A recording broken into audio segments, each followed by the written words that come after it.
Bonjour à tous, donc aujourd'hui nous allons voir comment dessiner une table et créer des groupes. Donc dans la vidéo précédente je vous ai montré comment créer une chaise, et donc là aujourd'hui on va dessiner une table.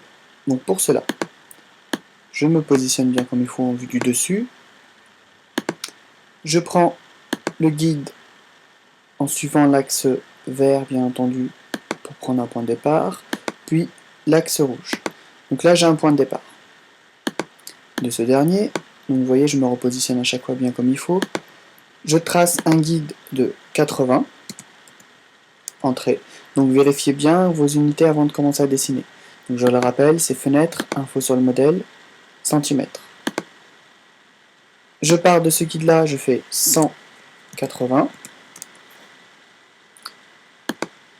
Je fais 5 à l'intérieur, c'est le même principe que la chaise, sur la vidéo précédente j'avais expliqué, donc 5, sauf qu'on va s'arrêter simplement sur le plateau.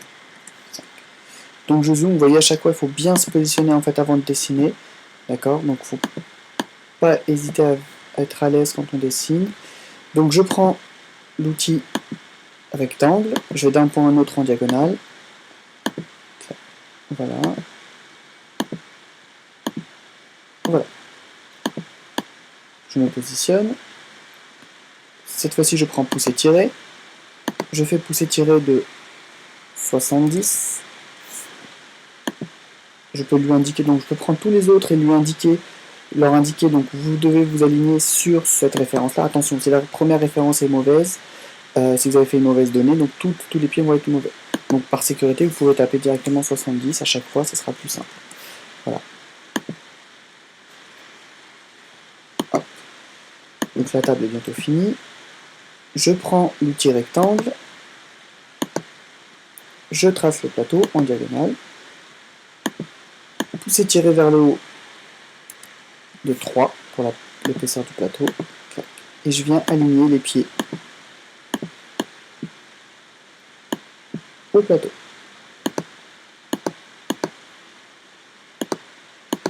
Voilà. Donc on peut effacer aussi les traits de construction en prenant la gomme ici. Donc je gomme ici, voilà. Tac. Tac. Voilà.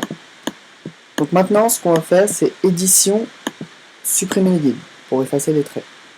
Donc dans la vidéo précédente je vous ai montré comment créer des groupes, donc je vais vous montrer encore une fois plus la manip. Donc je prends l'outil flèche, je clique, je maintiens le clic, je trace un cadre. Alors dans ce cadre-là, il faut absolument qu'il y ait que votre table et pas d'autres éléments, sinon vous allez les attacher ensemble. Donc je sélectionne, je repositionne ma flèche bien sur l'objet en question, je fais clic droit, créer un groupe. Maintenant que j'ai créé un groupe, donc là il y a ma chaise de la vidéo précédente, j'ai cette table. Donc ce que je vais faire, c'est simplement déplacer ma chaise. Donc pour déplacer ma chaise, je prends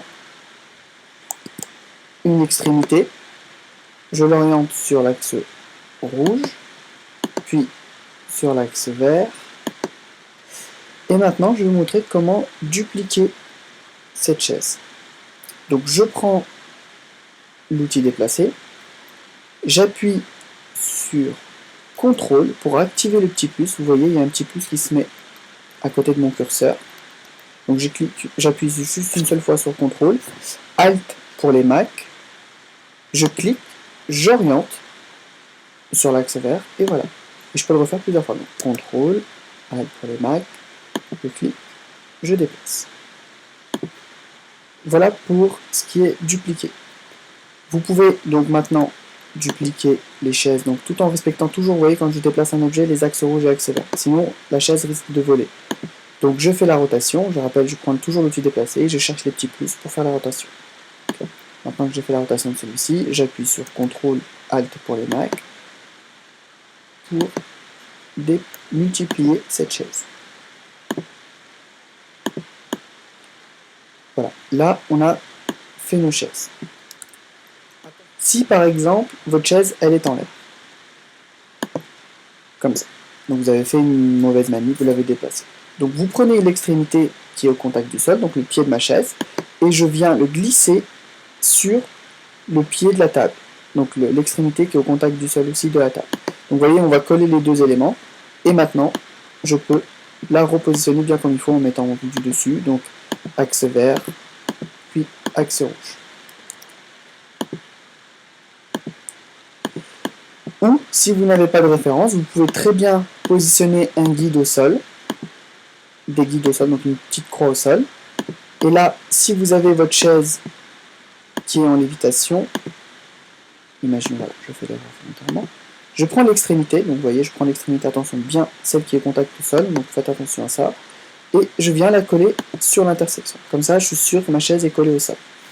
Voilà, et après, je fais édition, supprimer les guides, et j'ai plus qu'à la repositionner bien comme il faut. Donc je me remets en vue du dessus, axe vert, axe rouge, axe vert, comme dans Tetris en fait. On joue vraiment, on ne va jamais en diagonale parce qu'on risque de, voilà, de faire rentrer notre chaise au sol ou la mettre en lévitation. Donc voilà pour ce qui est déplacé. Je vais vous montrer maintenant une astuce, comment multiplier les chaises à une certaine distance. Imaginons que je duplique cette chaise là, je prends le petit plus, avec CTRL ou ALT sur les Mac, j'adduplique. Je veux dupliquer cette chaise donc à une certaine distance. D'accord? Donc imaginons pour faire par exemple une rangée pour un banquet ou une grande table. Je prends le petit plus, le petit déplacé, j'active le petit plus, je duplique et vous voyez juste en bas à droite au niveau ici là, la longueur, il vous dit voulez-vous dupliquer cette chaise à une certaine distance par rapport au point de référence. Donc moi je sais que ma chaise fait 40 et je veux un espace de 10 cm entre chaque chaise. Donc je vais taper 50, entrée.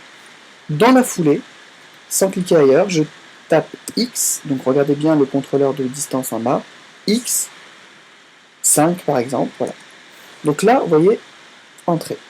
Donc, vous voyez ici, donc ça fait une première chaise avec une distance de 50 cm, et il me l'a multiplié, donc avec la même référence à chaque fois, x 5.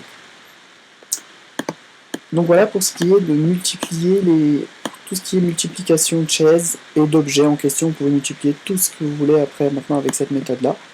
Donc voilà, donc la prochaine vidéo nous allons commencer à dessiner donc un espace avec les fenêtres et on va commencer à agencer avec la banque d'images 3D.